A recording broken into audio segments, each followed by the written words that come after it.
Hi, my name is Georgia and I am a part of the Brentwood Catholic Youth Service. And for your virtual assembly this week, we're going to be looking at the life of Saint Bernadette when Mary appeared to her in a place called Lourdes. Each year we take over 200 young people to this place, and later on through this assembly we're going to be thinking about how that experience that Bernadette has affected so many people's lives to go on pilgrimage to this place, and what we can take from that story into our lives today. Hi, my name is Felicia and I'm a member of the Walsingham House team. I'm going to be telling you the story of Our Lady of Lourdes.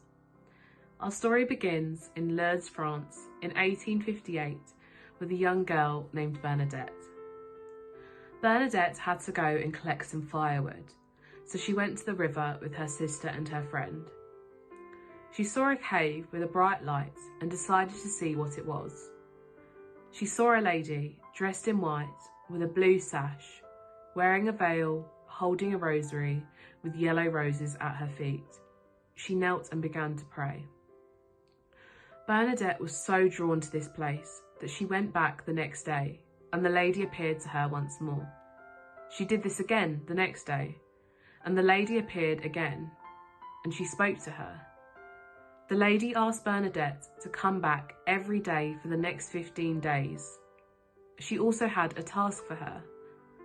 The lady asked Bernadette to go to the priests and ask them to build a chapel where she was stood, and Bernadette listened. I think it's so inspirational that Bernadette, at the age of 14, had the faith and the courage to go and speak to those priests.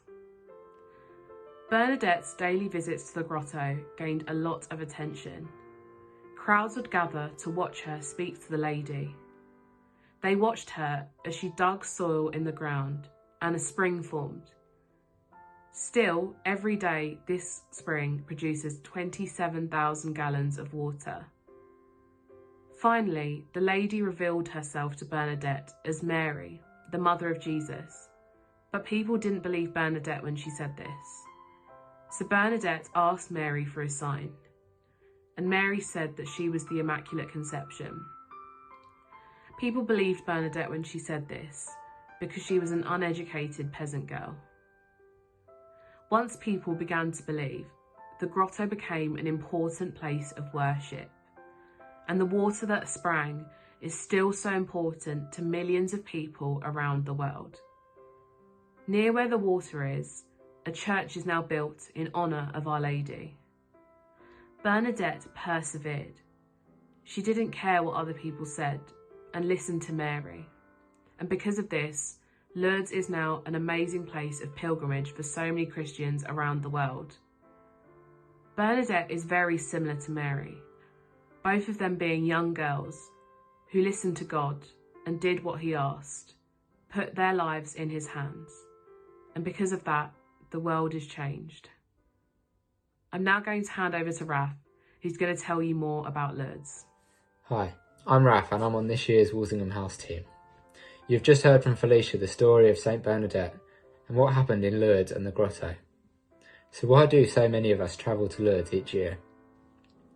Lots of the sick and elderly members of the diocese travel to Lourdes each year in pilgrimage as a group, and we go as young people and young leaders to assist and partake in that journey. Many of them are in wheelchairs and each day some of us will help them get around town by pushing their chairs and chatting to them. We have daily masses which engage everyone in a way that is special only to Lourdes, and go to events such as the torchlight procession, which is just as amazing to watch as it is to be part of. Sea of thousands of people joined together holding up candles and joining in with prayers such as the Our Father and Hail Mary in dozens of languages just show how united we really are. You also have an opportunity to go to the Lourdes baths, where you'll go in the water from the spring that Bernadette dug all those years ago. 68 miracles have occurred in Lourdes, which is why lots of the sick and elderly take these baths in the hope that they make a miraculous physical recovery, as well as seeking a spiritual one. As young people, you'll have the chance to form amazing new friendships and interact with people from all areas of the diocese. People who you may never have had the chance to meet before may become your closest friends in the years to come. These friendships can be built on the lots of activities that we do during the week, including lots of the time that we spend in small groups, where there'll be 8 people of a similar age to yourself, along with 2 or 3 young leaders who are just a few years older. You'll become part of the larger BCYS community through the whole group events such as the quiz night, torchlight procession and the end of week party, just to name a few. Every part of my Lourdes experience, from stepping onto the coach in Brentwood to the more spiritual moments by the grotto in Lourdes, is full of joy, laughter, an amazing sense of friendship. Hi, my name is Erin and I'm on this year's Walsingham House team. So now you've heard a bit more about the story of Lourdes and why we go there each year, I thought I'd tell you a bit more about my experiences. So I've been to Lourdes 3 times with BCYS and I can confidently say that each of the weeks I've spent there has been a highlight of each of those years, because from the moment that you get on the coach, you are surrounded in a fun, loving, kind, joyful atmosphere that continues through masses, meal times and quiz nights, that it means that each of the connections you make with the young people and pilgrims is really strong. So many of my close friends are people that I've met in Lourdes, including a few of my fellow team members, so I definitely couldn't imagine life having not gone to Lourdes.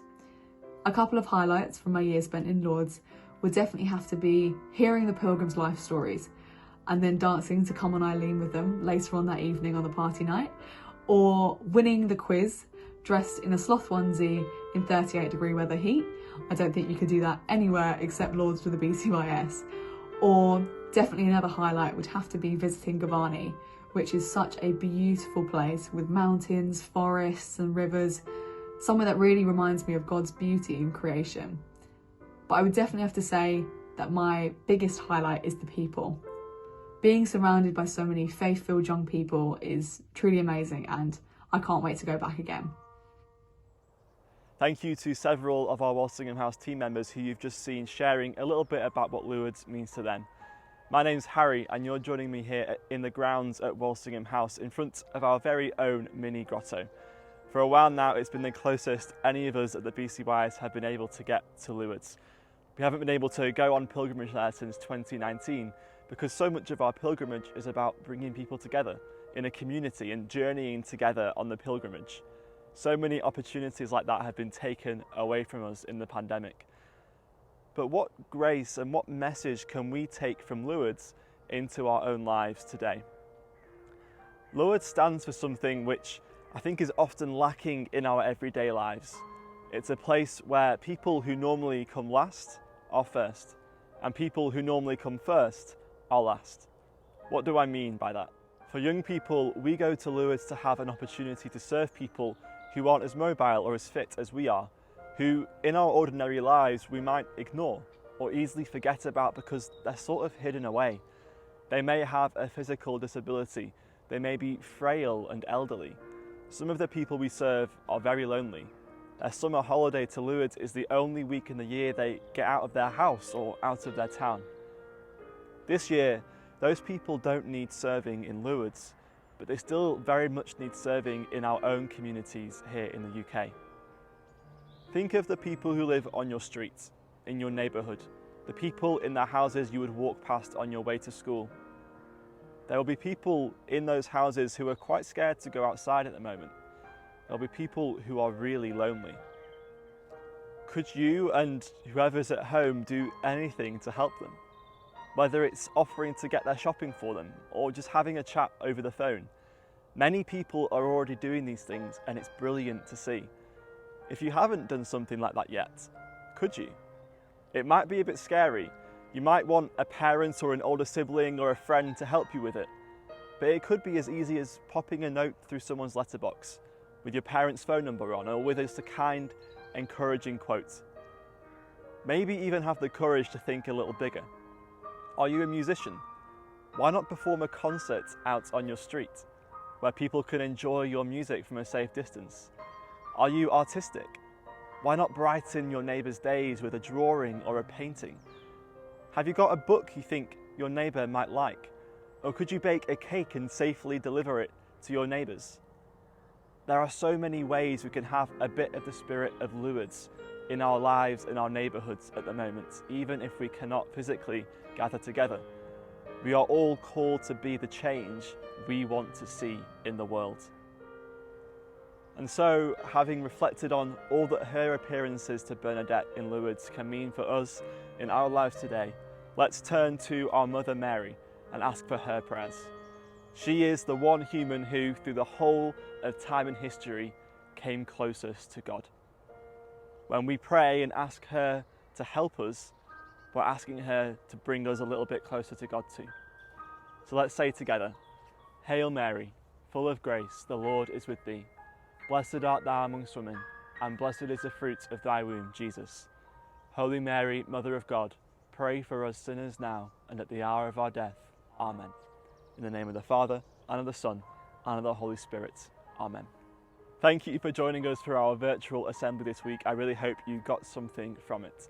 As we've been saying, we are the Brentwood Catholic Youth Service, and sadly, while we won't be able to travel to Lourdes in the same way this summer, we hope that we'll be able to do some things in our own neighbourhoods and communities to capture the spirit of Lourdes. So check out our social medias on Twitter and Facebook and Instagram and YouTube to see what you can get involved in. And hopefully, God willing, in 2022, we'll be able to get back to our pilgrimage to Lourdes in the south of France.